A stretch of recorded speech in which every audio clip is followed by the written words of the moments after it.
همه این برای لوئیزا شهروند کشور آلمان که در این مراسم شرکت داشت عجیب می‌نمود.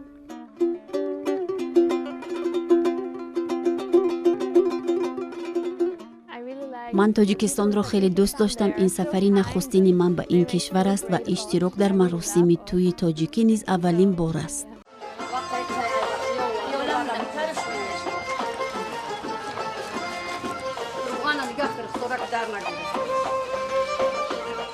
این مرحمت دستاشو آب بگیره بچه‌ها جونو بیای بشینه. عروسا روغن میگیری دستاتا کلان چیکن ها. بسم الله الرحمن الرحیم. پر که خداوند سری پری شوه عروسی با پای قدم با برکت شوه. اینای همه شمی دستی مردم است. هنری مردمانی همین تاجیک زنها است. ما به خانه یکی از ساکنان ناحیه سید پاشا ریایی و تشریف آوردیم. او و همسایه زنها مشغول کلچه و فطیرپزی بودند.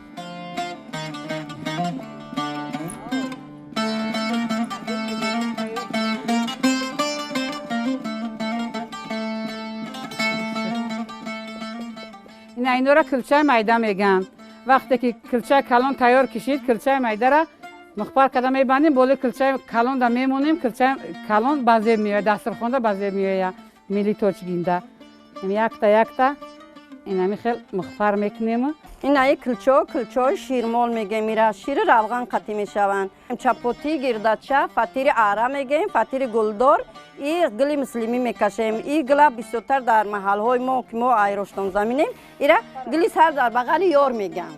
این گل همی خیلی دکس قطی همی خیلی چسبیدگی های برای تیار کردن کلچه چپوتی همی آرد گندمی بسیاری وقت استفاده میبریم که وای برای با پیرانسالا خیلی خوشخور است و آسان برای حل کردنش.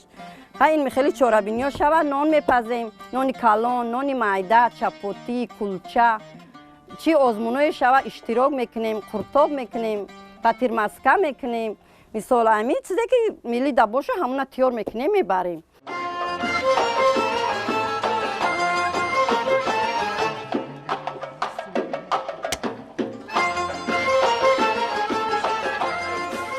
واقعا به عنوان این منطقه در آماده کردن چپاتی و نان گرده و یا خس فطیر همتا ندارند.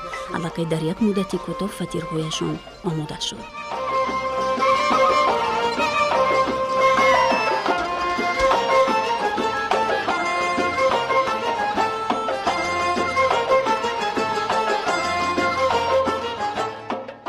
خوردن خسفطیر با قروتاب لذت دیگر دارد. زنها به دستر چکدان گرد سفره شامگاهی جمع شده از خسفطیر گرم در طبقه که آن را با قوه 4 نفر میبردارند قروتاب تیار نمودند.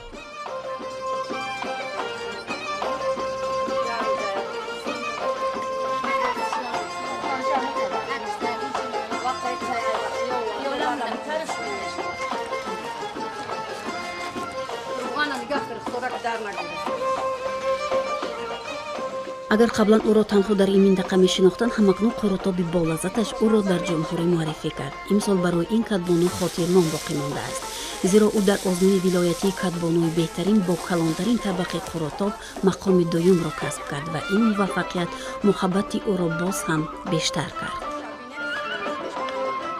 هر کس نه که این سلطه با خواهش خودش میکنه. خیلی بخورش. این مرحمت دستاشو آب بگیره بچه‌ها جونو بیای بشینه. خیلی قرطای با بگیمونه. این یا زنجبیلش، قرنفل خیلی میفورتون.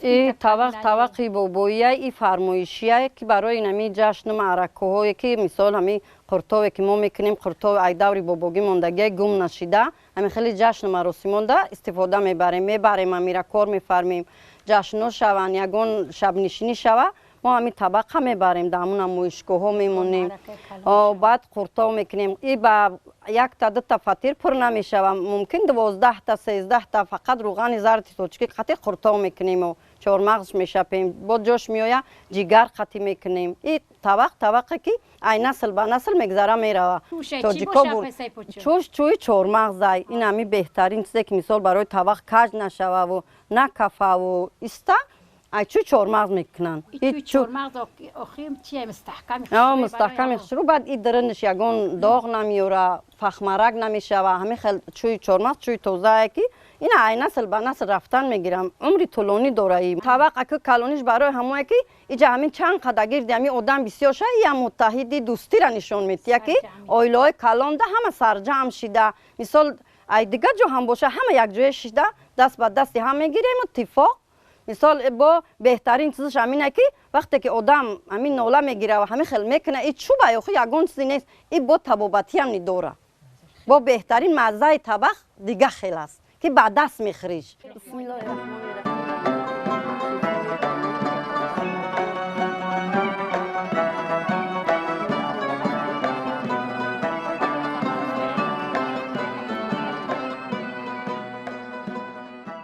کلینا میارن در خونه دستاش روغن میگیرن دستاش بنیت که همه کلچه که همه جا حاضر میشوره فطیر میکنن میخورن به مزه یا که آشی بریده میکنن با مقصد که قشه پیر شون آینده بخت سفید چون با خرسندانه زندگی کنن در درون علت شیرینی پرتافتگیم قند اردن دست کلان بگی هم پر کرده بسم الله الرحمن الرحیم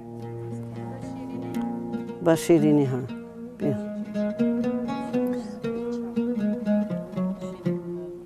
زندگیشون شیرین شوه بیا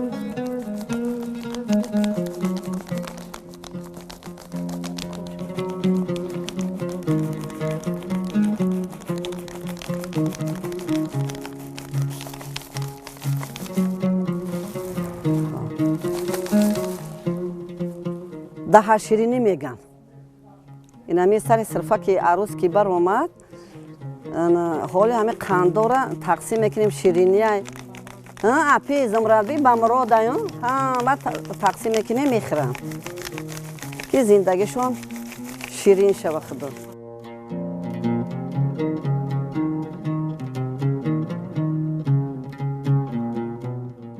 аз мушоҳидаҳо маълум шуд ки дар ноҳияи ҷалолиддини балхӣ омадани келин ба хонадони нав дар аввал дар ҳузури шахси кӯҳансол ва хешу табор маҳорати кадбонугии ӯ санҷида мешавад.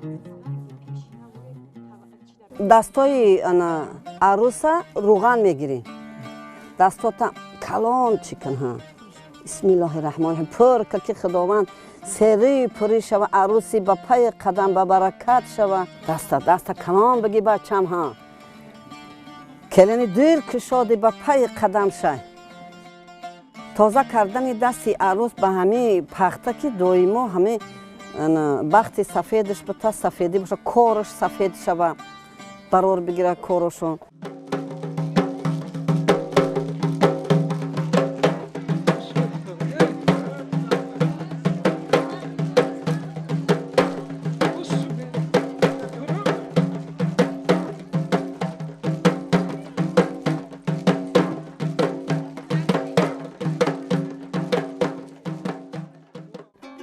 همه این برای لویزا شهروند کشور آلمان که در این مراسم شرکت داشت عجیب می نمود.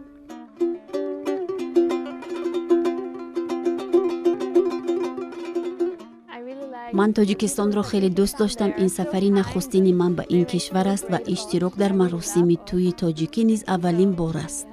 خیلی عجیب است. من میخواهم که زبان و فرهنگ ملت تاجیک را آموزم. در اینجا به من خوراک‌های ملی بیشتر پسند آمد، از جمله قروتاب، آش و چند تای دیگر که نامشان را فراموش کردم. باز لباس تاجیکی را مقبول دانستم و به بر کردم. دخترهای تاجیک کرته‌های رنگارنگ به بر میکنند. من هم این را خواستم و به تن کردم.